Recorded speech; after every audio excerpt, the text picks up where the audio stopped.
आज हम इनके बालों पे करने वाले हैं स्पा, हेयर स्पा। और ये आज हमारी स्पा की हेयर क्लास ट्यूटोरियल वीडियो अगर आप देखना चाहते हैं तो हमारे चैनल कल्पना अधिकारी को सब्सक्राइब करके रख लीजिए, बेल आइकन को दबाना मत भूलना। और फर्स्ट टाइम इनकी हेयर स्पा हो रही है। हेयर स्पा के क्या फ़ायदे हैं ये तो हमने पहले भी एक वीडियो डाली थी, उसमें आप चेकआउट कर सकते हैं। आज हम प्रैक्टिकली करके दिखाएंगे कि हेयर स्पा होता कैसे है। आइए चलिए जानते हैं आसान भाषा में कि हेयर स्पा का फुल प्रोसीजर कैसा है, स्टेप बाय स्टेप। देखिए, सबसे पहले हम क्लाइंट्स को ले जाते हैं अपने शैम्पू सेशन चेयर पर, जहाँ पर हम उसके हेड को अच्छे से क्लीन करते हैं, बालों को अच्छे से क्लीन करते हैं। और आप जब कभी भी हेयर स्पा करें, डबल क्लींजिंग करें अपने हेयर की, तो ज़्यादा आपको बेस्ट रिजल्ट मिलेंगे, क्योंकि उससे जो भी डर्ट पॉल्यूशन वगैरह होगा आपकी डबल क्लींजिंग करने से, डबल शैम्पू करने से वो अच्छे से हट जाएगा। और मेक श्योर करें कि जो शैम्पू होता है उसका काम हमारे स्कैल्प पर बहुत अच्छे से होता है, ताकि हमारी स्कैल्प नीट एंड क्लीन रहे। और हेयर की लेंथ पर भी हम उसको अप्लाई करते हैं। तो हम क्या करते हैं, सबसे पहले अच्छे से हम हेड वॉश करेंगे, बालों को अच्छे से क्लीन करेंगे, और उसके बाद में इसे अच्छे से क्लीन करेंगे पानी से, और फिर टॉवल ड्राई करेंगे। बालों को अच्छे से धोने के बाद में हम जब कभी भी टॉवल ड्राई करते हैं, तो स्पा करते समय हमें 100% ड्राई नहीं करना है बालों को। आप 80-70% बालों को गीला ही रहने दें। स्पा में हमें क्या चाहिए होता है, स्पा की क्रीम चाहिए होती है, और हेयर स्पा के लिए कैप्सूल आते हैं। तो आप विटामिन ई के कैप्सूल जो आप देखेंगे अभी डालते हुए, आप वो हेयर स्पा की क्रीम में, मास्क में मिला सकते हैं। हेयर स्पा की क्रीम हेयर स्पा मास्क के नाम से भी मार्केट में मिलती है। तो आप बालों की लेंथ के अकॉर्डिंग सही मेज़रमेंट के साथ में उस हेयर स्पा मास्क को निकाल सकते हैं। और अब हम इसमें मिलाएंगे ये हेयर ऑयल, जो विटामिन ई ऑयल होता है, जो कि स्पेशली स्पा के लिए ही होता है। इसमें हम 2 कैप्सूल्स को कट करके डाल रहे हैं और इसे अच्छे से मिक्स करेंगे। और उसके बाद में हम जो हमारे बाल हैं उनको सेक्शनिंग करेंगे। 4 सेक्शन या 6 सेक्शन में, बालों की लेंथ के अकॉर्डिंग उसके हिसाब से हम सेक्शनिंग करेंगे। और फिर हम इसे 1 बाय 1 सेक्शन निकाल के इसको पूरे लेंथ पर अप्लाई करेंगे, अच्छे से बालों पर इमल्सिफाई करेंगे। बालों पर इस क्रीम को अप्लाई करने का तरीका क्या है और उसे इमल्सिफाई करने का तरीका क्या है, वो भी हम अभी आगे देखने वाले हैं। तो हम यहाँ पर विटामिन ई कैप्सूल को अच्छे से मिक्स कर रहे हैं। ये हेयर स्पा जो विटामिन ई कैप्सूल है, स्पा मास्क में मिलाने से हमारे बाल सिल्की सॉफ्ट रहते हैं, बालों को अच्छी कंडीशनिंग मिलती है। विटामिन ई हमारे बालों के लिए बहुत ही अच्छा होता है, बालों को स्ट्रॉन्ग बनाता है, शाइनी बनाता है, मजबूत बनाता है, और उसमें सॉफ्टनेस लेकर आता है। और जो हमारे बालों में जहाँ कहीं पर भी डैमेज होता है, हेयर के बॉन्ड्स को रिपेयर करने का काम भी ये करता है। इसे अच्छे से मिक्स आउट कर लेना है और बालों को फिर सेक्शनिंग करनी है। सेक्शन कैसे बनाने हैं अब हम यहाँ पर दिखाते हैं। हमें क्या करना है, सबसे पहले सेंटर प्रोफाइल सेक्शन को निकालना है। सेंटर प्रोफाइल सेक्शन निकालते हैं हम आगे, फ्रंट से लेकर बैक तक हम पूरी सीधी एक मांग निकालते हैं, जिसे हम सेंटर प्रोफाइल सेक्शन बोलते हैं। सबसे पहले बालों को टेंगल फ्री करना बहुत ज़रूरी है, और फिर हम इस तरीके से सेक्शनिंग करके ईयर टू ईयर फ्रंट के बालों को हम इस प्रकार से फोल्ड करते हैं और इस पर सेक्शन क्लिप लगाते हैं। ये हमारी हेयर स्पा की क्लास चल रही है, जिसमें मैं अपने स्टूडेंट्स को बता रही हूँ सेक्शनिंग हमें कैसे करनी है। तो अब वो आगे करके दिखाएंगे। वो कर रहे हैं, ये लोग सीख रहे हैं अभी। और आप भी इस वीडियो को अगर इस हेयर स्पा के बारे में जानना चाहते हैं, देखना चाहते हैं, सुनना समझना चाहते हैं, तो इसे एंड तक देखना ना भूलें। और आगे देखते हैं। इसी प्रकार से हम ये ईयर टू ईयर के हमने 2 सेक्शन बना लिए हैं, इसी प्रकार हम बैक के भी सेक्शन बनाएंगे। पीछे के पोर्शन में भी हमें ये फ्रंट से लेके बैक तक पूरा एक सेंटर प्रोफाइल सेक्शन अलग निकालना होता है। अगर बाल ज़्यादा होते हैं तो हमें सेक्शन जो हम बनाते हैं वो हम ज़्यादा बनाते हैं, और अगर बाल हमारे कम होते हैं तो हम इन्हें केवल 4 सेक्शन में ही डिवाइड कर देते हैं, 2 आगे और 2 पीछे। तो अब हम चलते हैं आगे के प्रोसीजर में। इसी तरीके से सारे बालों के हमने सेक्शनिंग कर ली है, और अब हम फ्रंट से इसे स्टार्ट कर रहे हैं। आप बैक टू फ्रंट भी कर सकते हैं या फ्रंट टू बैक भी कर सकते हैं, इसमें कोई ऐसा रूल नहीं होता कि आप पीछे से स्टार्ट करेंगे पहले या फिर आगे से स्टार्ट करेंगे। आप जैसे आप सूटेबल लगे, आपको जैसे कंफर्टेबल लगे, जैसी डिमांड हो उसके अकॉर्डिंग आप कर सकते हैं। सबसे पहले स्पा करने से पहले बालों को टेंगल फ्री करना ज़रूरी है। इनके बाल काफ़ी लेंदी थे और आप देख सकते हैं। तो ये सबसे पहले हमने बालों को टेंगल फ्री किया है, और टेंगल फ्री करने के लिए भी जो हम कॉम्ब लेते हैं वो वाइट टूथ कॉम्ब लेते हैं, जिसके जो दांत होते हैं वो थोड़ी चौड़े और खुले खुले से हों, ताकि इजीली हम टेंगल फ्री कर सकें। ज़्यादा बारीक दांतों वाले कॉम्ब को हम टेंगल फ्री करने के लिए यूज़ ना करें तो ज़्यादा बेहतर रहेगा, क्योंकि उससे बाल टूट सकते हैं, अधिक उलझ सकते हैं। तो अब हमने यहाँ पर टेंगल फ्री कर लिया है और हम सेक्शनिंग निकाल रहे हैं। हमने पहला सेक्शन निकाला है, देखिए इस तरीके से। बाकी के जो अननेसेसरी अनवांटेड हेयर है उन्हें हम साइड में क्लिप कर देंगे, और अब हम इस पे स्पा की क्रीम को अप्लाई करेंगे। सबसे पहले हम ये जड़ों पर बालों के स्पा की क्रीम को लगाएंगे, और बाकी बीच बीच में पोर्शन पे हम स्पा की जो क्रीम है इसे पूरी लेंथ पर अप्लाई करेंगे, और 2 फिंगर्स के बीच में इसे प्रेशर देते हुए अच्छे से इमल्सिफाई करेंगे। इमल्सिफाई करना बहुत ज़रूरी है। ये ध्यान रखना भी बहुत ज़रूरी है कि आप जो सेक्शन लें वो इस प्रकार से लें कि वो ज़्यादा मोटे भी ना हो और एकदम पतले भी ना हो। हमारे दोनों फिंगर्स के प्रेशर के बीच में जब हम बालों को अच्छे से इमल्सिफाई करते हैं तो क्रीम ऊपर और नीचे अच्छे तरीके से बालों की एक एक लेंथ तक पहुंचती है, और जिससे बालों की अच्छे से लैमिनेशन होती है। स्पा की जो नरिशिंग क्रीम है वो बालों में अच्छे से पहुंचती है। अगर आप इस स्पा क्रीम को जड़ों से अप्लाई करते हैं तो भी इसमें कोई नुकसान नहीं होता, क्योंकि इसमें कोई केमिकल नहीं होता है। फिर भी क्योंकि हमारा जो स्पा क्रीम है वो बालों की लेंथ पर वर्क करता है, ना कि स्कैल्प पर वर्क करता है। अगर आप स्कैल्प पर अननेसेसरी से लगाएंगे भी तो इसका कोई ज़्यादा बेनिफिट आपको नहीं मिलेगा। अगर आप इसकी बालों की हेयर शाफ्ट पर इसे यूज़ करें, हेयर लेंथ पर यूज़ करें, तो ही आपको इसके अच्छे रिजल्ट मिलेंगे।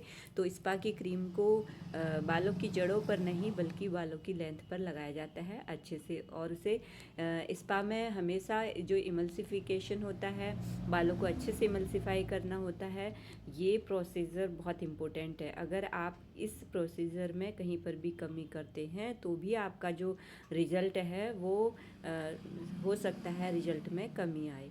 तो इस प्रकार से बालों को अच्छे से इमल्सिफाई करके हमने कॉम्ब से बालों को अच्छे से इनको टेंगल फ्री भी किया है, पहले भी किया था और अभी भी हम कॉम्ब को करते हैं। और जो हमारा एक्सेस क्रीम है उसको प्रेशर के साथ में खींचते हुए ले जाते हैं। अब देखिए मेरे हाथ पे कुछ क्रीम भी ये बची हुई है, जिसे हम अब नया दूसरा सेक्शन निकालेंगे और उसके साथ में लगाएंगे और उस पर अप्लाई करके इसे फिर से इमल्सिफाई करेंगे। इसी प्रकार से हम 1 बाय 1 करके पूरे बालों पर ऐसे सेक्शनिंग निकालते हैं, छोटे छोटे स्टेप में। आप एक साथ ज़्यादा मोटे बाल लेकर इसे करना शुरू ना करें, क्योंकि इससे होगा ये कि आपके जो ये स्पा क्रीम है ये भी बर्बाद भी हो सकती है, अननेसेसरी खर्चा हो सकता है, और ऊपर के बालों में, नीचे के बालों में हो सकता है थोड़े बहुत स्पा क्रीम लगे, लेकिन अगर आपने सेक्शन कुछ ज़्यादा मोटा लिया है तो क्या होगा, उससे बीच वाले बालों में ये अच्छे से इसकी कोटिंग नहीं हो पाएगी, और अगर सही रूप में लिया है तो अच्छे से हो जाएगा। अब देखिए हम बालों को प्रेशर के साथ में जब लेते हैं तो जो क्रीम है वो ऊपर से लेके नीचे तक अच्छे से हमारा इमल्सिफाई होता है, और उसी क्रीम को हम नीचे को ले जाकर भी, जो नीचे की जो एंड एरिया है उस पर भी हम क्रीम को अच्छे से अप्लाई करके पूरी एक कोटिंग अच्छे से कर देते हैं। तो आप किस प्रकार से स्पा क्रीम को सेक्शन बाय सेक्शन अप्लाई करते हैं, ये बहुत इम्पोर्टेंट होता है इस स्पा क्रीम को करने में। तो जब कभी भी आप करें तो इन सभी बातों का ध्यान अच्छे से रखें। और अब यही चीज़ हमारी जो स्टूडेंट है वो भी प्रैक्टिस करके देखेंगी। तो आप ये वीडियो मैं ज़्यादा लंबी नहीं बनाऊंगी, इसलिए मैं थोड़ा सा ही इसको थोड़ी सी डाल रही हूँ। बाकी आप इसी प्रकार से समझिए कि वन बाय वन जब हम फ्रंट का सेक्शन करते हैं ईयर टू ईयर, तो पहले स्टार्टिंग के जैसे हमने पहला वाला सेक्शन कर लिया, तो इसके पीछे वाला जो सेक्शन बना हुआ है इसे नहीं करेंगे। फ्रंट के जो दोनों, जैसे लेफ़्ट साइड है तो राइट साइड का जो सेक्शन बना हुआ है इसको क्लियर करने के बाद में हम उस वाले सेक्शन को क्लियर करेंगे, ताकि हमारा जो आगे का एरिया है दोनों साइड का बराबर हो सके। अब ये प्रियंका है हमारी स्टूडेंट जो सीख रही हैं अभी, तो अब ये कर रही हैं।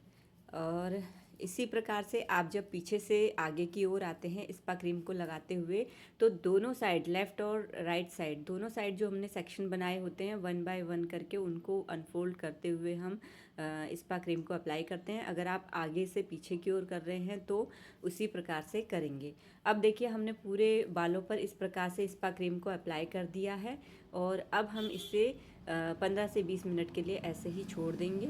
आप चाहे तो 10-5 मिनट के लिए हेड मसाज भी दे सकते हैं रिक्वायरमेंट के अकॉर्डिंग, अगर रिक्वायरमेंट है तो। अब बालों में हम क्या कर रहे हैं, 3 to 5 मिनट के लिए ये ओजोन स्टीम है। इस ओजोन स्टीम को हम बालों पर अच्छे से दे रहे हैं, ताकि जो हमने अभी हेयर मास्क अप्लाई किया था वो अच्छे से बालों में ऑब्जॉर्ब हो सके और बालों में अच्छे से इसका रिजल्ट मिल सके। तो हमें ज़्यादा हीट भी बालों को नहीं देनी होती है, क्योंकि ज़्यादा हीट भी बालों के लिए अच्छी नहीं होती है। हमें कुछ टाइम के लिए, जैसे हम इसमें दिखा रहे हैं, तो अच्छे से इस पर हमने ये स्टीम को देना है। और बालों की जो हमारा स्कैल्प है उसको बचा के रखना है। स्कैल्प पर हम ज़्यादा हीट नहीं देंगे। और ये अच्छे से स्टीमिंग करने के बाद में हमने 5-10 मिनट के लिए फिर से इसे ऐसे ही छोड़ देना होता है, ताकि हमारे जो बाल हैं वो भी ठंडे हो जाएं। अगर स्कैल्प पर थोड़ा बहुत हीट आई है तो हमारा स्कैल्प भी ठंडा हो जाए। और नॉर्मल जब हमारे बाल हो जाते हैं उसके बाद हम इसको क्लिंस कर देते हैं नॉर्मल टैप वाटर से। और इसमें भी हमें हॉट वाटर को अवॉइड करना है। अब हमें यहाँ पर गर्म पानी का इस्तेमाल नहीं करना है बिल्कुल भी।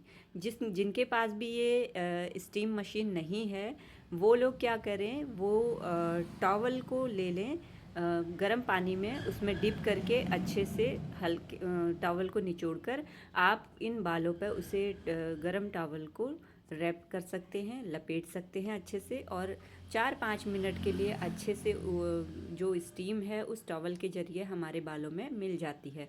तो आप इसको स्किप भी कर सकते हैं, और अगर करना ही चाहते हैं, स्टीम मशीन नहीं है, तो ये ऑप्शन भी आपके पास है जो मैंने अभी आपको बताया। इस प्रकार से आप बालों को स्टीम दे सकते हैं। बस धोने से पहले ये ध्यान रखना कि आपका सर और आपके बाल दोनों ठंडे होने चाहिए। एकदम गर्म उसमें स्थिति में आपको उसके बाद हेड वॉश नहीं करना है। अब क्योंकि हम यहाँ पर इनका हेयर स्पा पूरा अच्छे से डन हो चुका है, अब ये लास्ट का प्रोसीजर बचा हुआ है, तो बालों को अच्छे से क्लीन आउट कर रहे हैं। जड़ों पर जो जो स्पा क्रीम हमारी लगी थी वो अच्छे से साफ़ हो जानी चाहिए, बालों से अच्छे से स्पा क्रीम धुल जानी चाहिए। इस बात का हमेशा खास ख्याल रखें। अब हम यहाँ पर ब्लो ड्राई करेंगे बालों को सुखाने के लिए। जब कभी भी हमें ब्लो ड्राई करना होता है उस वक्त भी हमें ये ध्यान देना चाहिए कि जो ब्लो ड्रायर है वो मीडियम हीट पर हो या फिर कूल एयर पर हम ब्लो ड्राई करें। कूल, क्योंकि क्लाइंट को हमेशा जल्दी होती है, तो कूल एयर पर वो उतनी जल्दी हम बालों को ड्राई नहीं कर पाते हैं, तो हमें हीट तो देनी पड़ती है। लेकिन अगर हीट आपको देनी ही है तो मीडियम हीट रखें, और थोड़ी बालों के जो स्कैल्प है उससे उसकी दूरी रखें। बालों के एकदम नज़दीक लाकर हीट ना दें। और इस प्रकार से जैसे कि इसमें दिखाया जा रहा है, टॉवल से अच्छे से बालों को हम ये भींचते हैं, ताकि जो पानी है वो इस टॉवल में आ जाए। और कभी भी हमने रगड़ना नहीं होता है, हम अच्छे से बालों को वीडियो में देख रहे टॉवल में भींच कर अच्छे से बालों फिर उसको क्लीन कर टॉवल ड्राई किया है। और अब हम ड्रायर मशीन से इन पूरे बालों को अच्छे से सुखाएंगे मीडियम हीट पर। और इस पर ध्यान क्या रखना है ये तो मैंने आपको बता ही दिया था। ब्लो ड्रायर से जब कभी भी आप अपने बालों को सुखाएं तो हमेशा ध्यान रखें जो उसकी नोज़ल होती है वो नीचे की ओर होनी चाहिए। आप बालों के अपोजिट डायरेक्शन में नोज़ल को ना रखें। इस प्रकार से ऊपर से नीचे की ओर हमेशा अपने ड्रायर मशीन की नोज़ल को ऊपर से नीचे की ओर रखें। इससे क्या होगा, आपके बालों में शाइन भी ऐड होगी और बालों के जो क्यूटिकल्स हैं, जो पोर्स होते हैं बालों के, वो ओपन नहीं होंगे। और नीचे नोज़ल करने से वो क्या होंगे, जो क्यूटिकल होते हैं बालों के पोर्स होते हैं वो नीचे की ओर बंद हो जाते हैं, जिससे बाल हमारे सिल्की स्मूथ लगते हैं। अब हमने सेमी ड्राई किया हुआ है बालों को और 70-80% बालों को हमने अच्छे से ड्राई कर दिया था। और अब हम इस पर हेयर सीरम लगा रहे हैं। हेयर सीरम का क्या काम होता है, जैसे हम सन में जाते हैं तो सनस्क्रीन अप्लाई करते हैं फेस पर, उसी प्रकार से हम हेयर सीरम अप्लाई करते हैं अपने बालों के लिए, हीट प्रोटेक्शन के लिए। ये हेयर सीरम हमारे बालों को सिल्की स्मूथ भी बनाता है, शाइनी भी बनाता है, साथ ही साथ हमारी जो यूवी रेज होती है उससे, सन से बालों को प्रोटेक्ट करता है। तो हीट डैमेज से, मतलब अगर हम दूसरी भाषा में बोलें तो हीट डैमेज से भी बचाता है ये हमें हेयर सीरम। तो हम स्पा करने के लास्ट में हमने क्या किया था, हेयर ड्रायर की थी। हेयर ड्रायर करने के बाद में हमने सेमी ड्राई में, पूरा 100% ड्राई नहीं किया है बालों को, अभी कुछ 20% तक लगभग गीले हैं बाल। और इसमें हमने क्या किया है, अब हेयर सीरम को अच्छे से अप्लाई कर दिया है। अब हमारा फाइनल ये हेयर स्पा का पूरा कंप्लीट स्पा ट्रीटमेंट हो चुका है। और अभी तक आपने प्रोसीजर में पूरा देखा होगा कि इसका हम कैसे करते हैं, क्या क्या स्टेप होते हैं। और क्योंकि इनके बालों में हमने स्ट्रेटनिंग नहीं की है, उसका भी एक रीज़न है। स्पा आप कभी भी करते हैं तो बालों को हीट से ज़्यादा जो हीट है उससे प्रोटेक्ट करके रखें। कई सैलून में ऐसा होता है, या फिर कभी कभार क्या होती है, कस्टमर की डिमांड भी होती है कि पहले वो स्पा करा लेते हैं, स्पा कराने के बाद में वो अपने बालों में ब्लो ड्रायर लगवाते हैं, जिसमें वो स्ट्रेटनिंग करवाते हैं। अगर उन्हें कोई पार्टी फंक्शन वगैरह अटेंड करना है तो वो तो नेसेसरी उनको ज़रूरत है तो करवानी पड़ेगी, नहीं तो स्पा करने के बाद में आप अपने बालों को हीट से बचाएं, वो ज़्यादा आपके लिए अच्छा रहेगा। अगर आपका स्पा आप अच्छी तरीके से अपने बालों में नरिशमेंट चाहते हैं तो। स्पेशली हम स्पा क्यों करवाते हैं, क्योंकि ये हमारे बालों के लिए एक ट्रीटमेंट होता है और एक हेल्थियर ट्रीटमेंट, जो कि हमारी बॉडी केराटिन नामक प्रोटीन को नहीं बना पाती है या सफिशिएंट नहीं हो पाता है हमारे बालों की अच्छी हेल्थ के लिए। तो हम क्या करते हैं, स्पा ट्रीटमेंट के माध्यम से जो प्रोटीन केराटिन है उसको हम बाहर से ऐड ऑन करते हैं, जिसकी वजह से क्या होता है, हमारे बाल बहुत ही सिल्की शाइनी स्मूथ बन जाते हैं। और इनके बाल तो ऑलरेडी बहुत अच्छे हैं, हेल्दी हैं, वर्जिन हेयर हैं। और अभी इनके आप देख सकते हैं कितना अच्छा, मतलब अच्छी तरीके से सिल्की सॉफ्ट लग रहे हैं इनके बाल। लेकिन ऐसा होता है जिनके बाल नेचुरली हेल्दियर हैं तो उनके उसमें हो सकता है आपको ज़्यादा इफेक्ट देखने को ना मिले, क्योंकि वो ऑलरेडी स्पा की तरह ही नेचुरली शाइनी और हेल्दी होते हैं। लेकिन जिनके बालों में केमिकल ट्रीटमेंट ज़्यादा किया हुआ होता है तो उनको, या फिर उनके बालों में ड्राइनेस है, फ्रिजीनेस है, उनके लिए, या बाल बहुत कमज़ोर हो रहे हैं, टूट रहे, झड़ रहे हैं, जिनकी बालों की आप बॉन्डिंग चेक करेंगे, हल्का सा आप ऐसे करके लेंगे और इसको खींच के देखेंगे, अगर ये बहुत जल्दी ब्रेक हो जाता है इसका मतलब आपके बाल बहुत कमज़ोर हो रहे हैं, है ना। तो इन सब बातों का आपको ध्यान देना है। अगर आप बालों को खींच के देखते हैं और एक रबड़ की तरह स्ट्रेच हो रहा है, वो बाल खींच रहा है, इसका मतलब आपके जो बालों की स्ट्रेंथ है वो बहुत अच्छी है, बाल आपके हेल्दी हैं। तो ये एक पहचान होती है ये देखने की कि हमारे बाल हेल्दी है या नहीं है। तो आई होप आप लोगों ने इस वीडियो को बहुत अच्छे से एंजॉय किया होगा, बहुत अच्छे से समझा होगा। और अभी तक हमारे चैनल कल्पना अधिकारी को सब्सक्राइब नहीं किया है तो सब्सक्राइब कर लीजिए जल्दी से, बेल आइकन दबाना मत भूलना, ताकि आने वाले सभी वीडियोस के नोटिफिकेशन आपको बराबर मिलते रहें। और यदि आपकी कोई क्वेरी है, आप कुछ पूछना चाहते हैं तो कमेंट बॉक्स में हमें कमेंट करके ज़रूर अपना सवाल कर सकते हैं। और मैं जैसे ही मुझे टाइम मिलता है मैं आपके सवाल का जवाब ज़रूर दूँगी।